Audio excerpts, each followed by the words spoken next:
Hello, hello. Chelsea here, and welcome to my human design journey as a 4/6 splenic projector. As I said in the last episode, I'm just going to kind of be jumping around to a bunch of things that I have learned on this month-long journey that I've been on so far. There's not going to be a whole lot of structure or order to this. I'm just kind of speaking to whatever kind of comes to me. And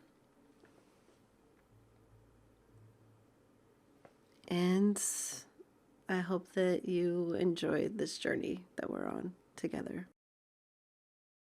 So, when I first started learning about human design, I was, of course, obsessed with my chart, other people's charts, for people in my life, and things like that. But I was and am just so interested in the system itself and how it was created, the types, the gates, what the gates mean,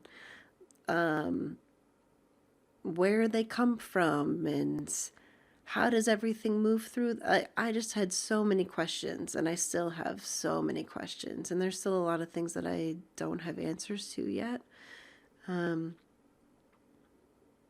going to go through some of those questions that I had, and some answers that I was able to find. And some of those I still don't have answers to, but I still would like to kind of pose those questions in case a future me somehow gets the answers, or someone who's listening. If you're somebody who's listening that knows the answer, maybe you can help me out. So one of the questions that I had once I learned about this huge awakening that's happening actually right now, at the end of 2025, but will kind of be fully formed in 2027. Learning that the projectors have only been here for about 300 years, less than 300 years. And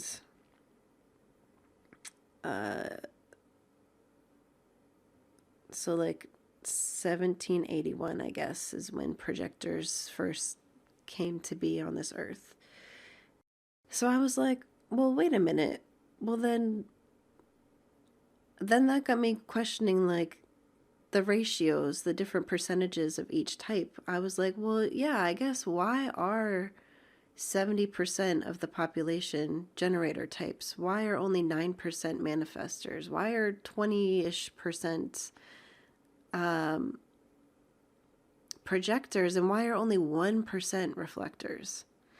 So I started looking into it, and I learned a little bit about the types. So apparently, the first type to ever be were reflectors. And everybody was a reflector. That was the only type there was.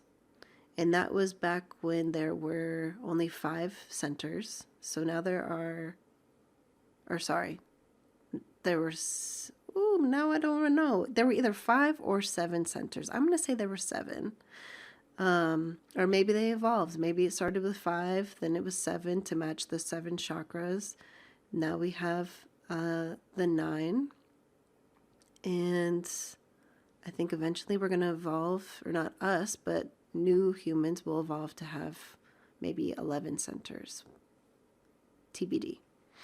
So back to prehistoric times, they were all reflectors, which makes a lot of sense because they were here to learn about the world around them and to be hyper aware of everything, and sampling the environment and learning how to live in a world that's not like we have today, like hunter-gatherers, things like that.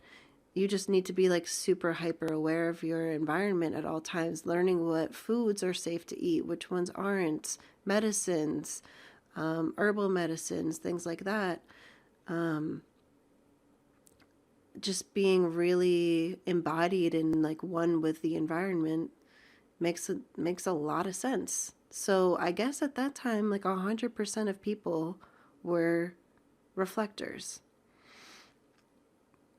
Then when early civilizations started to form, that is when manifestors came into play. And so, as I'm sure you know, the manifestors have a motorized throat. So they have a motor center that is connected through their throat or to their throat. And so manifestors symbolize like divine spark in action, the kings, warriors, founders, people who would initiate on all of that work that reflectors did to really learn about and take in the environment. The manifestors were able to kind of build off of all of that information and were able to just initiate and create this big change, create these civilizations, and be able to rule. And so let me backtrack a little bit. So the reflectors, again, very in tune to the environment, deeply sensitive to nature's rhythms, guided by the lunar cycle, and just really a lot of openness that would directly reflect their environment. Then the manifestors come, have this individual willpower, and learn to impact the environment, not just reflect it, not just be one with it, but to actually impact it, to make change. So they initiated movements, inventions, societal structures, the beginnings of these societal structures. Then we have the generators. So the manifestors came at the early civilizations, but the generators came with the agricultural and industrial eras. So as humans settled and worked with consistent life force energy, that sacral definition became dominant. So these generators embodied sustainability and building and really created the type of civilization that we have today with all of the systems, the structures, the governments, and everything like that. And really created a shift in society that shifted from just surviving to sustaining, which is a huge shift. So I wonder during these times how these percentages of these different types shifted. So we went from 100% all reflectors to then introducing manifestors, and I assume it happened, gradually.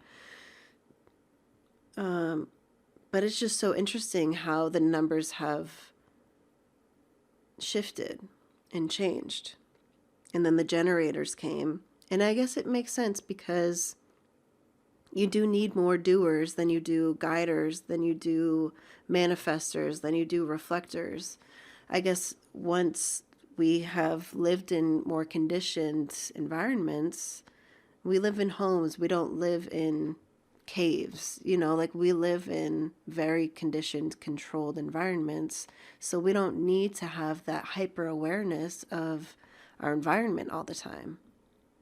It's kind of unnecessary for like 100% of the population to be that hypersensitive and that tuned into nature, into the environment, when we're in such controlled environments now, when we have these systems to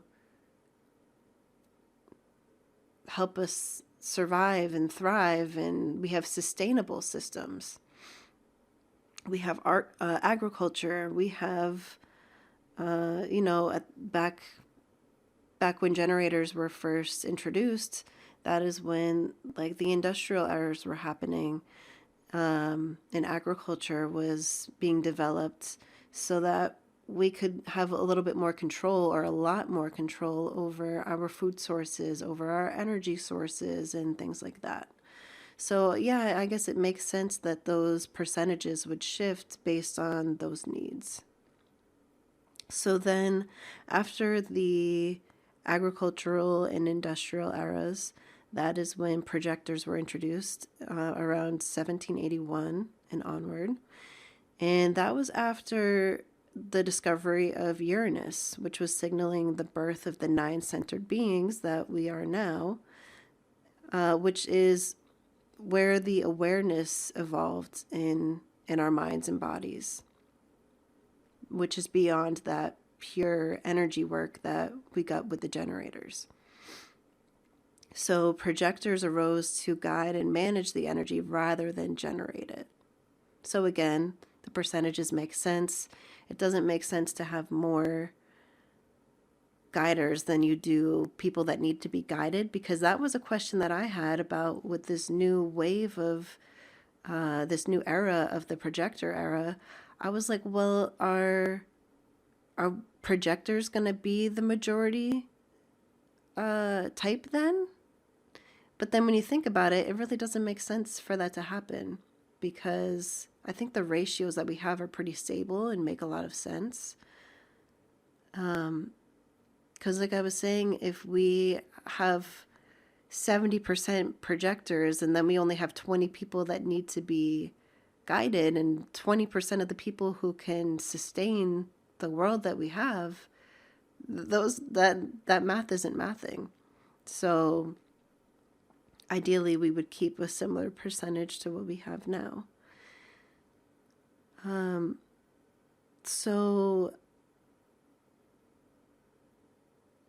that was when the projectors came. We came to begin on focusing on awareness, guidance, and system design. So we're all about systems, we're all about efficiency, preserving our energy, and just being more mindful and prioritizing rest and getting back a little bit of that connection with nature and just taking a break from just doing. And then somewhat alongside the projectors, manifesting generators came as well. And the manifesting generator is like generators on steroids, the hybrid of the manifestor and the manifestor initiation and the generator stability. So it's really bridging that energy of multitasking, being adaptive, and fast.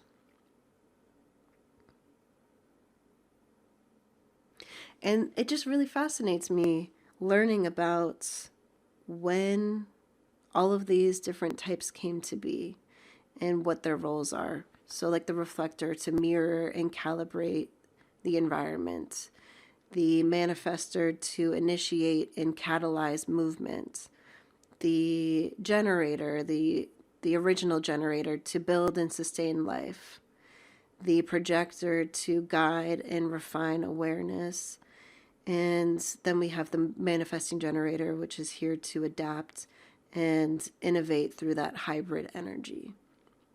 So then I was curious, does that mean that we'll have new types in the future? Because I think it would be naive to think that just because there are 5 types now, that means that there's all there's ever going to be. Especially knowing the evolution of the types over time, it only makes sense that there would be an evolution again. You know, I don't think that we ever become fully evolved to where it's like, nope, we're perfect. That's it. No more evolving for us. I think that's kind of silly to think that there wouldn't be. So then I would question, what would that new being be? What kind of era are we moving into? Well, we know we're moving into an era of more awareness, more emotional awareness, more coming back to rest, coming back to nature, coming back to the rhythms of nature. There's still an honoring of the doing, but it's not the end all be all. The doing is not, it's not the goal anymore. It's kind of like an established system that we have a handle on, and it's no longer the highlight, the thing that we want to highlight anymore, is what I'm taking as what this evolution is that's coming in 2027, is that we are coming back to individuality, a little bit of the breakdown of the systems that have been created in those generator eras. And it's wild to see how that's already started to happen. So that shift for 2027, there's this pre-shift period that started in, I think, 2017. And it's just wild to see all of the like upheaval that's happened in the world in that time, since 2017 to now at the end of 2025. All of these really powerful social justice movements, these breakdowns of governmental systems in the United States and honestly around the world.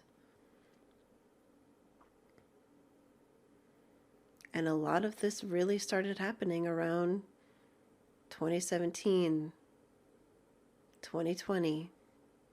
We're now in 2025 and we're still experiencing a lot of this unease in the world, where it's like we're shifting away from all of these systems that have been created over centuries and really starting to come back to more tribalism,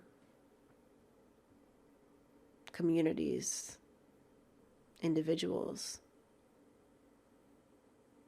prioritizing rest. Not everywhere. Definitely not everywhere. But I have seen it. Even though it's not visibly there, it may not be happening as much at the forefront. There's always this underlying, or there has been this underlying feeling that that is what's needed, that everybody needs that, but everybody's just trying to keep up with everybody else. So there's this resistance to accepting this drive to come back to individuality, to come back to rest and all of those things. There's resistance there. There's friction because everybody's just trying to keep up with everybody else. And you can really see, I think, in terms of the efficiencies that the projector energy brings, I almost feel like AI in a way is really helping facilitate some of that, where some of these tasks that are so mundane and can take such a long time to do something so basic, that you can kind of just throw it into some kind of an AI system and have it be done for you in milliseconds, is one example of how we're really moving toward efficiency. So just one silly example of that is like, let's say you have a whole list of things. Let's say it's like a grocery list and it's like a comma separated grocery list. But what you really want is a bulleted grocery list. It would take like 5+ minutes to take that long comma separated grocery list and make that into a bulleted list. And let's say it's all lowercase. And let's say now you want to have an uppercase letter for the first letter of every bullet point that you make. Think about how long that would take to do manually But you can just throw that same list into like ChatGPT or something and say, can you please make this into a bulleted list and just capitalize each first word? And it's done for you in like a half a second. That's efficiency. That is 5 minutes saved, at least. And that is just one very silly, small example of some really powerful ways to really optimize time and limit really mundane tasks. So I think AI is really helping facilitate a lot of this change. And it's making things possible for people that wouldn't be able to do these things otherwise. So there's programs now like Lovable and so many others like it, where you can literally build a website, build a tool from scratch using just words and examples. You could say, hey, I did this for, I have a platform called The Student Architect where I provide resources for architects and architecture students. And I created 4 different types of calculators to help calculate design fees on projects. And I could have done it in, let's say, like Excel or something like that, but it wouldn't have looked pretty. And there would have been some complications with it, you know?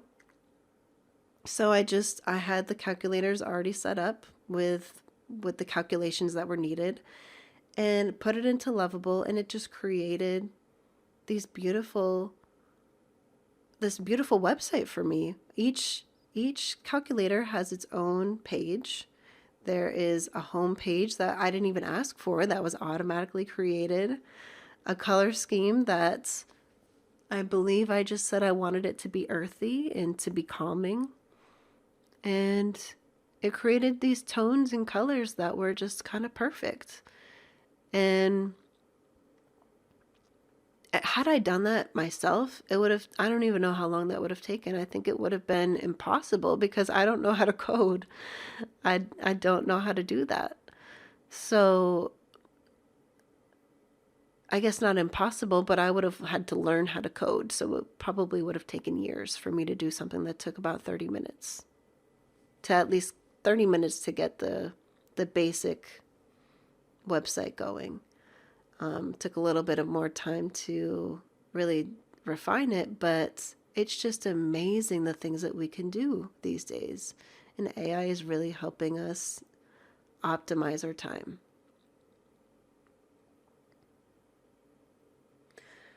So as we're optimizing our time, as we're getting back to ourselves, our individuality, our rest, I then ask, what will this new type be? What will this new being be in this shifting world, this new era that we're entering into?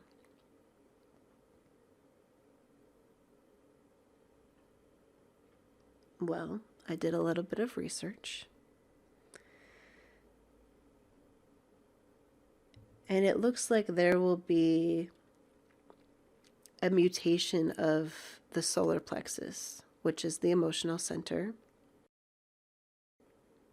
And these new rave beings that will come in this new age, this new projector era after 2027, may have a heightened emotional capacity, emotional awareness, whether that is for themselves or for others, TBD. But it seems like that is where the evolution is going, is toward emotional awareness, emotional sensitivity, which I think is really interesting and really needed because, man, we need more empathy in this world. We need more emotional awareness in this world. So I am all here for that, to be honest. But I just think it's so fascinating to learn about the evolution of these types. And I think that's why I've taken so long to really dive into so many other things, like my specific gates and what all of the gates mean and things like that. I just feel like there's such a complexity to this whole system. There's this whole system that has been evolving since humans came to this earth. And I'm just so fascinated by how everything has come to be what it is right now. And I'm so grateful to be alive right now at a time where human design is accessible and there's so much information about it. And I know it's ever evolving and there will be so much more. Like even a year from now, there's going to be so much more information.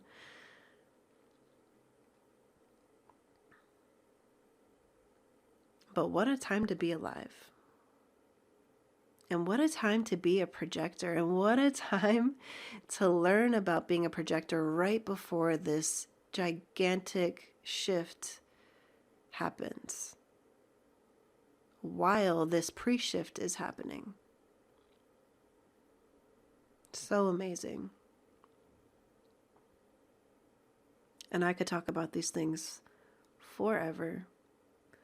But I'm going to leave it here today. Thank you so much for listening. I would like to close again with some deep breaths. Let's take a breath in.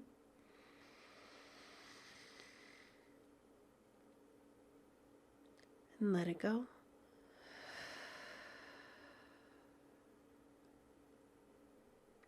Let's do one more. Breathe in. Hold. And let it go.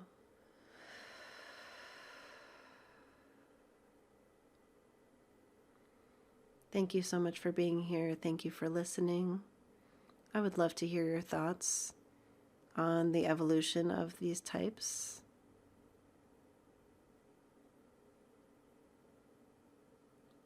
How they've evolved